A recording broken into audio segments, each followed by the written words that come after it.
Hey everyone, this is Alec, the Daring Lime. In today's video, I'm going to be playing Phoenix against Magog. But first, let's go over the deck. Phoenix is a powerful hero. She has a 3-1-2 stat line.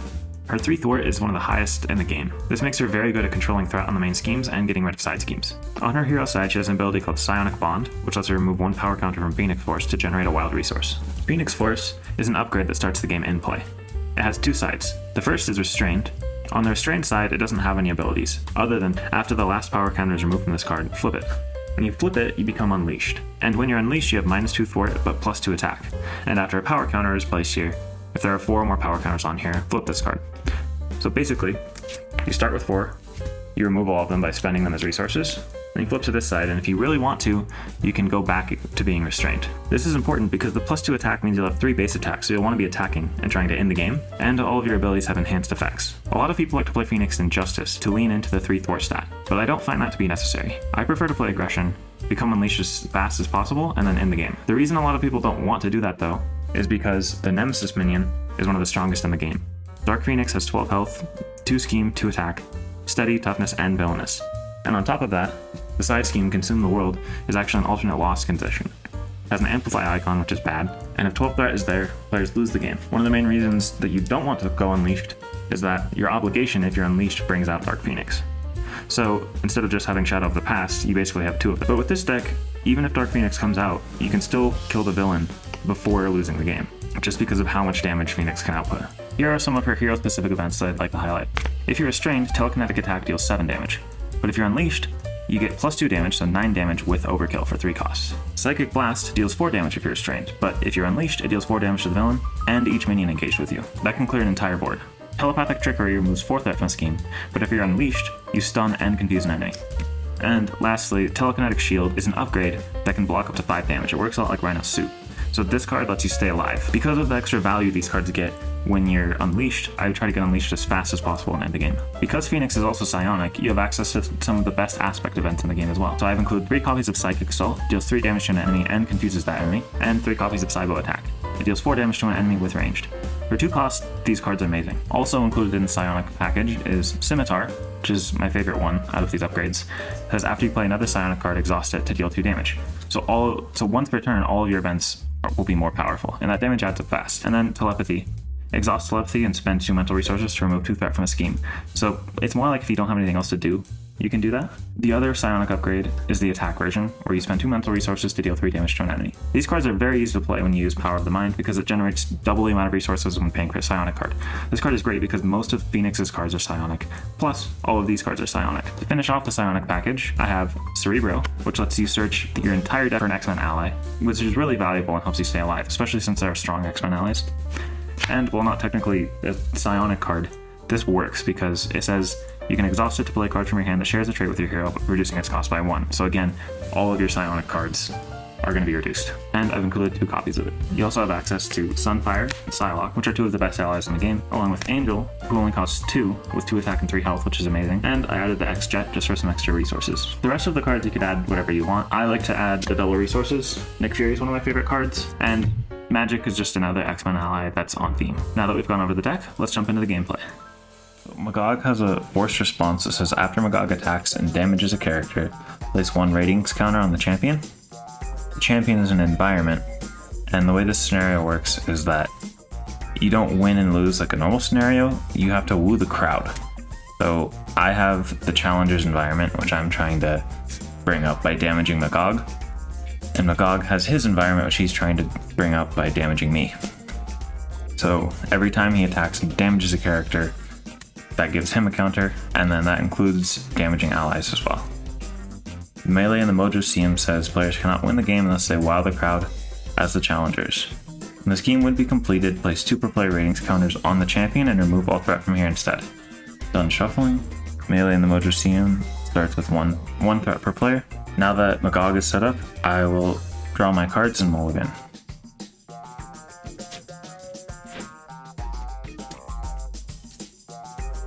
Okay. I think Nick Fury on the first turn is going to be good. So if I play Nick Fury with 1, 2, 3, 4 cards like that, I can draw 3 and then play my telekinetic shield, which will block damage from Magog. I'm not actually going to mulligan here.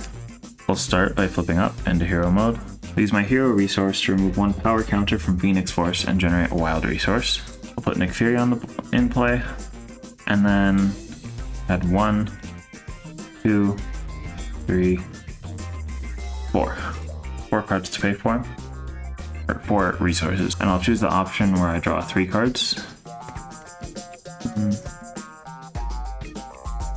Interesting. So I can either continue setting up by playing the X-Jet, or just keep attacking. I think I'll play the X-Jet though. I'll grab these 3 resources to put the X-Jet into play, and I'll hold telekinetic shield in my hand, and then attack for 2 with Nick Fury. Attack for 1 with Phoenix. And then end my turn. So I'll ready all of my characters. Nick Fury has 1 damage, and draw up to my hand size.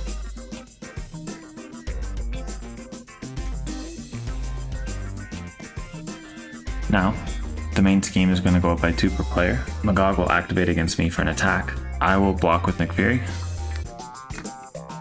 That's 2 attack, plus 1 boost card. Boost, discard 1 card from my hand. Since it just says 1 card, I get to choose.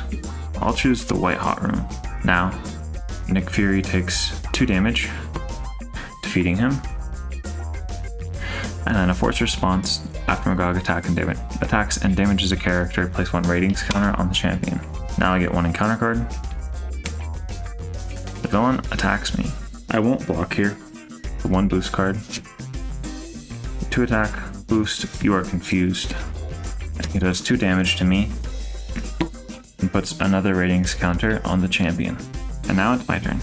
I'll start by playing Telekinetic Shield, paying for it with Power of the Mind because this generates 2 resources for a psionic traded card, and my Telekinetic Shield will block damage for me.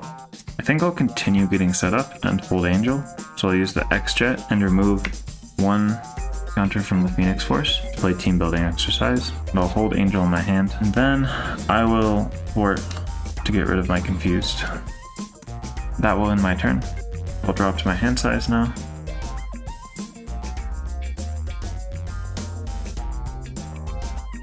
This is good. So I got 2 attack events, and it confuses, so I'll be able to safely flip down as well. Now, it's Magog's turn. The main scheme goes up by 2 per player, so it's up to 5. Magog activates against me for an attack. I won't block. It's 2. Just 2 damage, because there was 0 boost, which places 2 damage on my Telekinetic Shield. Telekinetic Shield can take 5 damage before it discards. So he did not deal damage to me, so I don't get a counter on the champion. Now I get 1 encounter card. Surge of Aggression. Attached to Magog. After Magog's hit points are reset, place 1 player ratings counters on the challengers and discard this card. This is attached to Magog. Now it's my turn. I'll start by thwarting 3. Then I'll use Team Building Exercise and the X-Jet to play Psychic Assault. Deal 3 damage to an enemy and confuse that enemy. Brings him to 4 health. Now I'll play Angel by using a Phoenix Force counter and Telepathic Trickery, because his cost to play is reduced by 1 because I'm an X-Men. Angel will attack for 2. And then I'll flip down to Alter Ego to get the extra hand size. And that ends my turn. I'll ready all of my characters and draw up to my hand size, which is now 6.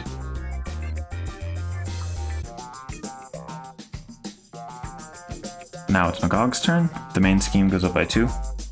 He doesn't activate against me because he was confused from my Psychic Assault earlier. I get 1 encounter card. Shadow of the Past. That brings out my Nemesis minion and the Consume the World side scheme. Dark Phoenix has 12 health, Steady, Toughness, and Villainous. There's 6 threat on Consume the World. While there's no threat here, this scheme loses the Amplify icon, and after threat is placed here, if there's at least 12, the players lose the game. These 3 cards shuffle into the encounter deck. And now it's my turn. I'll start by flipping into hero mode. I'll have Angel attack for 2. Force Interrupt. When Magog would be defeated, reset his hit points to 10 per player instead, and place 3 per player rating counters on the challenger and deal each player one face down encounter card. The force response on Surge of Aggression that discards this and places another ratings counter. Use Phoenix Force's last counter into Power of the Mind, play Telekinetic Attack, unleashes me, and now this does 9 damage to Magog. I'll attack with Phoenix, defeating Magog. After he would be defeated, place 3 per player ratings counters on the challengers, reset his hit points, and deal each player one face down counter card. There are now 7 counters on there, so it flips the challengers. So if I get 3 more, I can win. I'll use X-Jet and Cyclops.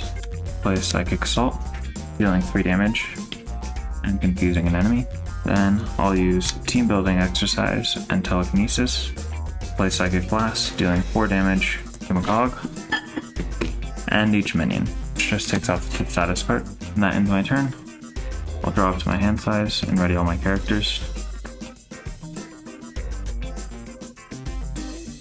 The main scheme goes up by 2, which finishes it. The scheme would be completed, place 2 per player ratings counters on the champion and remove all threat from here instead. Magog activates against me for an attack, dealing 2 damage plus 1 boost card, 2 amplify icons, so that's 4 damage, which just discards my telekinetic shield. Then Dark Phoenix attacks me for 2 plus a boost card. Boost, put this card into play, fetch quest, 3 damage total. Then I get dealt an encounter card, so now I have 3. My first one is a side scheme, pump up the crowd. When revealed, if the champion is on its cheering crowd side, place 1 additional threat per player here. Champion is still booing, so it doesn't get the extra threat. My next one, when revealed hero, Magog attacks you. If a hero defends against this attack and takes no damage, place 2 per player ratings counters on the challengers. I will block with Angel, 2, 3, 4, 5 damage, which places a ratings counter on the champion and flips it. Force response, after the champion flips to this side, each player draws 1 card. Now, my last one. When revealed, if Dark Phoenix is in play, she activates against you. If she is not in play, place 1 threat and consume the world. So I will block here. She attacks me for 2, 3, 4 damage. I blocked 2, so I take 2. And now it's my turn. I have a lot of things I could do now. I'll use Power of the Mind, play Cybo attack, dealing 4 damage, which defeats Magog, placing 3 per player ratings counters on the challenger. And now I have 10, and that's the end of the game.